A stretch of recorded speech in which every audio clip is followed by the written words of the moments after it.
निरंतर रूप से शोषित गांव की हालत सुधारने, उनकी बढ़ती हुई गरीबी को दूर करने और हिंदुस्तान की हस्ती को कायम रखने का उपाय ग्रामोद्धार ही है, ये सोचकर गांधी जी ने वर्धा आश्रम को अपना निवास स्थान बनाया।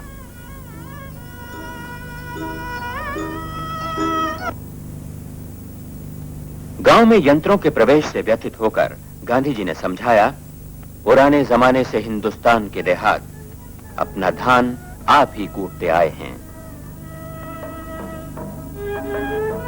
हाथ का कूटा हुआ चावल और हाथ का पिसा हुआ गेहूं का आटा पुष्टिकारक होने के अलावा गांव वालों को रोजगार भी देता है।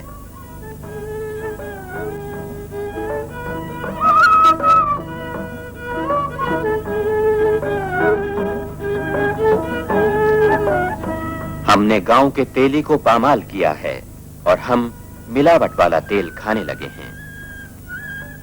अपने चीनी पसंद करते हैं और पौष्टिक सुनहला गुड़ नहीं खाते।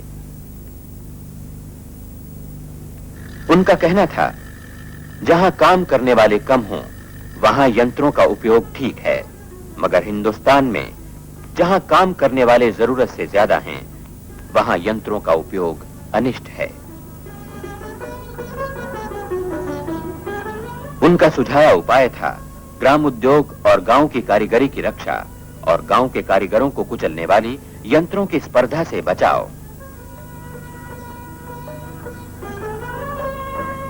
गांधी जी की मान्यता थी, अगर गांव खत्म हो गए तो हिंदुस्तान खत्म हो जाएगा। असली हिंदुस्तान गांव में बसा है।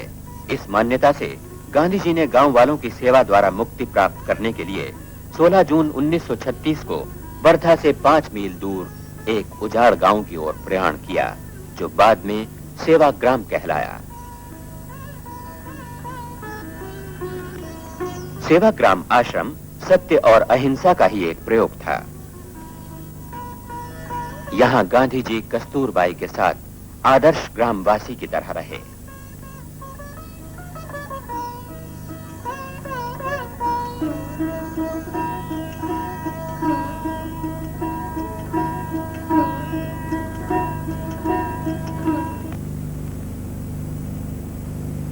गांधी जी के विचारों के अनुसार गांव की जनता से संपर्क बढ़ाने के लिए फैजपुर में पहला ग्राम्य अधिवेशन जवाहरलाल नेहरू की अध्यक्षता में दिसंबर 1936 में हुआ।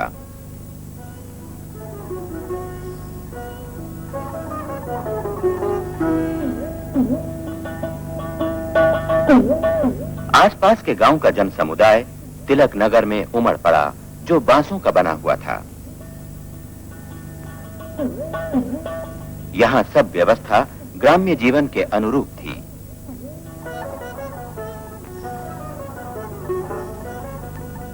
हालांकि गांधी जी ने कांग्रेस की चर्चा में हिस्सा नहीं लिया, फिर भी ग्राम उद्योग प्रदर्शनी का उद्घाटन करते हुए उन्होंने कहा, खादी पहनना ही काफी नहीं होगा, जबकि हमारी बाकी सब चीजें विदेशी हों। खादी का अर्थ है स्वदेशी की सच्ची भावना। हिंदुस्तान का आर्थिक स्वातंत्र्य औद्योगिकरण का परिणाम नहीं, बल्कि सबके प्रयत्नों से पाई सार्वजनिक आर्थिक उन्नति है। असली समाजवाद हमें पूर्वजों से मिला है, जिनका दिया हुआ मंत्र है, सब भूमि गोपाल की। हम धरती के लाल भी गोपाल के ही हैं।